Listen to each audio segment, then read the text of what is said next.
చెరగని ప్రేమకు శ్రీకారం, ఇది మమతల మేడకు ప్రాకారం,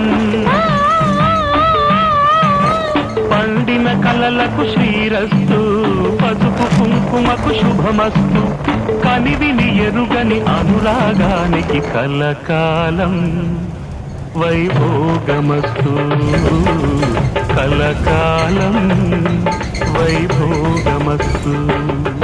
ఇది చెరగని ప్రేమకు శ్రీకారం, ఇది మమతల మేడకు ప్రాకారం.